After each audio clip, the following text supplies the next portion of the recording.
A comunicação está integrada a todo o processo de marketing.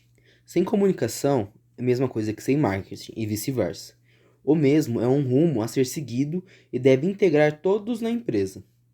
O conceito de marketing é atender às necessidades do cliente, aliando com os objetivos da empresa e satisfazer todos os envolvidos no processo. Esse conceito nos servirá para compreender a comunicação de marketing, muito ligada à comunicação integrada de marketing, CIM. O cliente, através de transações, pesquisas e outros métodos, é estimulado a voltar a se comunicar com o anunciante. Além dos campos de experiência, os proveitos são maiores entre os dois. Isso seria a filosofia central da CEM, que é o Comunicações Integradas.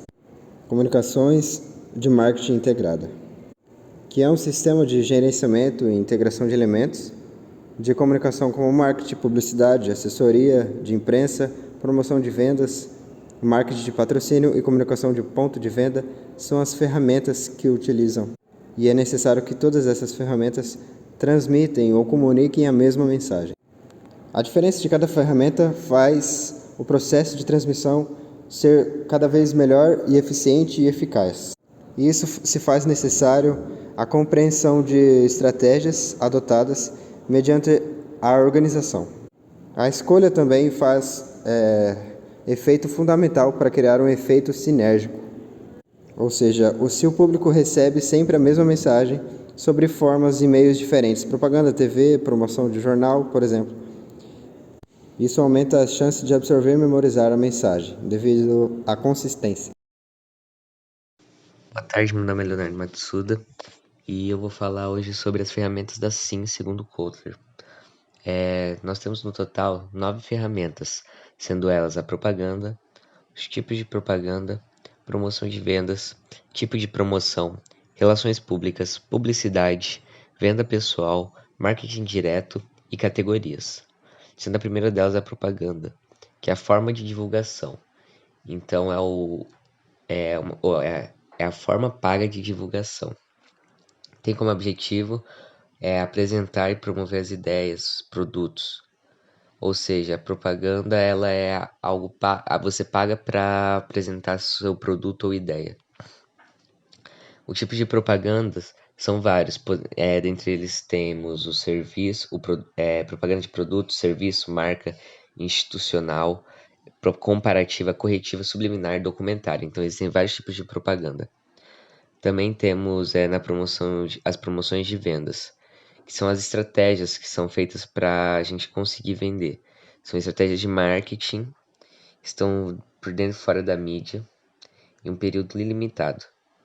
Ou seja, período pode durar um certo tempo. Tipos de promoção. A gente daí tem a amostragem de cupons, vendas, brindes, descontos, bonificação. É algo que vem mais para chamar a atenção do público, para trazer ele para perto. Relações públicas. A gente daí pode contar a variedade de esforços para criar e manter uma imagem positiva da organização com seus diversos públicos. Ou seja, também vem mais para manter uma imagem boa da empresa para para os stakeholders, né, os possíveis compradores. Como, por exemplo, vou dar um exemplo. Eu tenho uma madeireira e eu preciso que manter uma boa imagem disso. Então eu falaria, toda a madeira que a gente colhe, a gente planta de volta, é madeira de reflorestamento. E isso manteria uma taxa de aceitação alta. Então é uma relação pública. Publicidade. É um jeito mais, é a forma gratuita, é uma propaganda só que gratuita, entre aspas, né? A publicidade.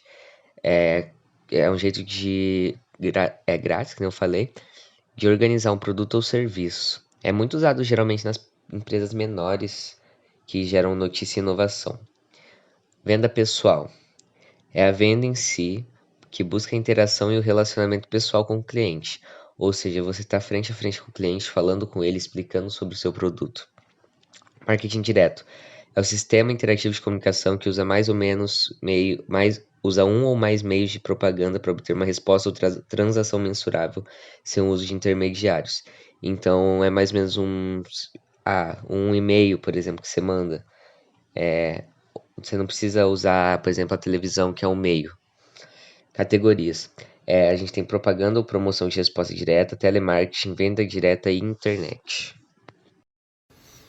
Bem, dentro do CIM existem 5 características que são comportamento, cliente ou prospecto, contato, sinergia e relacionamentos. Bem, o comportamento quer dizer que é o quê? É o comportamento da empresa como um todo, o que leva as pessoas a comprar ou a investir na minha empresa, o que motiva elas a fazer isso. Cliente ou prospecto é qual público-alvo eu desejo atingir, o que eu vou fazer para atingir ele, como eu vou possibilitar isso. O contato, que seria o meio que eu utilizaria para atingir esse público-alvo, ou seja, anúncios, propagandas, sites, etc.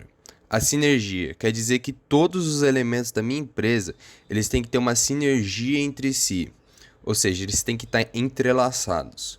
E o relacionamento, que diz que é basicamente muito mais fácil eu manter um relacionamento duradouro com o cliente que eu já tenho do que e fornecedor, do que eu criar novos laços com clientes e fornecedores diferentes, pois nesse processo eu posso perder e gastar muito mais dinheiro do que eu precisava. Bem, e também dentro do CIM existem outros 3 processos que a gente chama de 3 inputs, que são os inputs, os throughputs e os outputs. Seguindo o que foi dito na página 103, nós podemos perceber que existem 3 processos na comunicação interna de marketing, assim, os inputs, os outputs e os throughputs. Nos inputs, nós temos todas as entradas para a empresa, então, dentro ali de recursos financeiros, tendo investimento em capital de giro, recursos humanos, as administrativos, os operacionais, recursos materiais, toda a parte de infraestrutura, os equipamentos necessários, a matéria-prima, insumos, as embalagens, veículos e tantos outros, de tantas outras atividades variadas. Os throughputs a gente pode dizer que é uma transformação. Nós vamos pegar todos os inputs, as entradas que houveram no nosso processo e vamos transformar em algumas coisas. Por exemplo, em processos, como processo de produção, processo de compra, sistemas administrativo, financeiro, contábil e políticas, onde a gente vai ter política de venda, política de lucro, gestão, relacionamento com a comunidade. E esses throughputs vão gerar outputs, que é a condensação dos throughputs em produtos, serviços, como que nós vamos fazer o preço, a remuneração dos funcionários, a distribuição e as vendas e a comunicação toda da parte da empresa com a parte externa, que são os nossos stakeholders ou os clientes. Eu novamente estou aqui para falar, agora eu vou falar mais sobre a administração da imagem organizacional.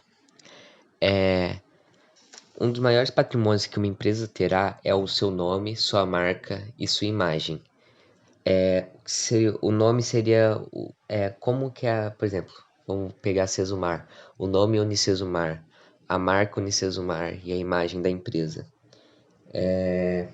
Uma empresa, essas 3 imagens são o que levam o público a se relacionar com elas. Ao se comunicar com seus consumidores, uma empresa está levando a mensagem do seu nome. E quando o consumidor adquire um produto, ele está comprando, adquirindo um conceito globalizante de identidade de imagem. Então, quando você está comunicando com alguém, ou quando você está comunicando com o consumidor, a empresa está levando a mensagem do nome dela. E quando adquire um produto, é como se ela adquirisse um ideal da empresa, uma imagem, identidade dela. E a imagem deve ser aquilo que a empresa deseja projetar, diferenciar. Então, a identidade, o caráter, o conceito, a personalidade é o que define a empresa como uma empresa, tipo, o diferencial dela. Já para o Cohen, a imagem é o conceito que as pessoas têm sobre determinadas coisas, podendo ser pessoas, produtos ou empresas.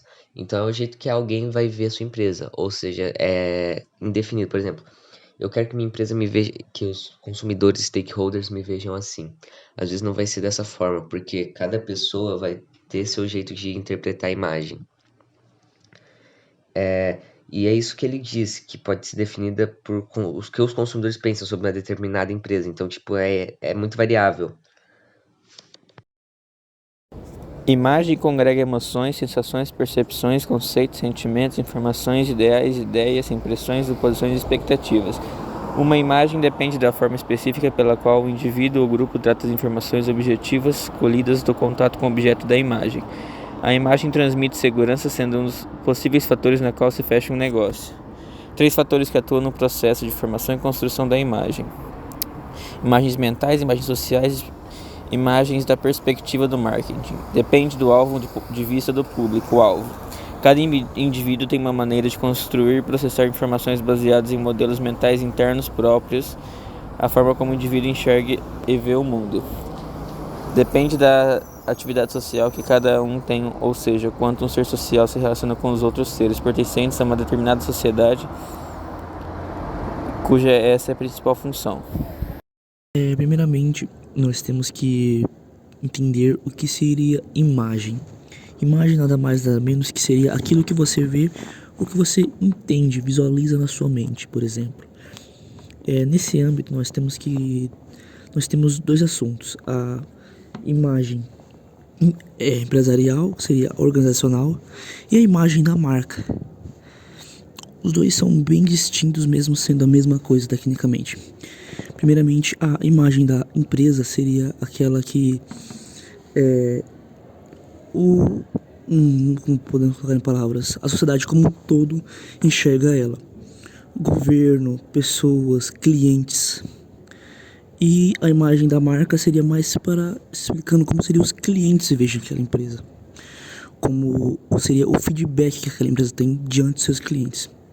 Nisso nós podemos dizer que a imagem é um fator estratégico para a empresa poder usufruir, pois tendo em vista tudo isso que ela pode estar fazendo com a imagem dela para poder ter um bom feedback da sociedade, isso se torna algo extremamente estratégico para poder ter uma boa evolução como marca em si.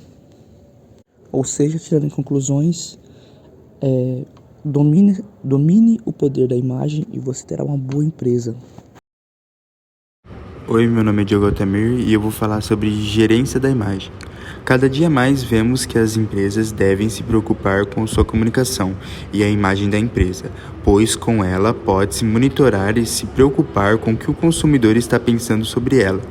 E com isso fazendo uma boa estratégia para não acontecer possíveis falhas e fazer ajustes moderadamente. Empresas no mercado moderno devem ter uma boa imagem. Isso é essencial para melhorar a sua estratégia ao cenário competitivo, que está diretamente ligado ao marketing e à comunicação.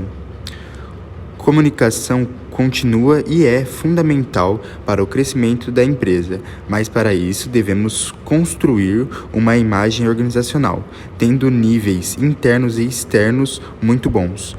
A comunicação externa é mais persuasiva, com a publicidade e o marketing direto, com as promoções.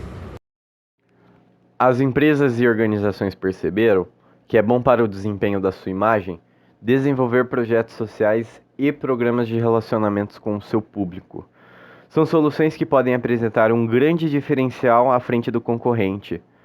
Ou seja, essas ações podem demonstrar uma preocupação que a organização possui com o meio social no qual está inserida. Em síntese, seja internamente ou externamente, gerenciar ou administrar uma imagem não é algo tão simples, requer o esforço e o comprometimento das organizações. Porém, também precisa se preocupar em atender às expectativas dos stakeholders. Além da imagem, as empresas e organizações têm uma reputação a zelar. A imagem que a organização passa para o seu público pode determinar o seu fracasso ou sucesso. Portanto, cuidar da imagem é mais do que uma necessidade, é uma obrigação da empresa e da organização.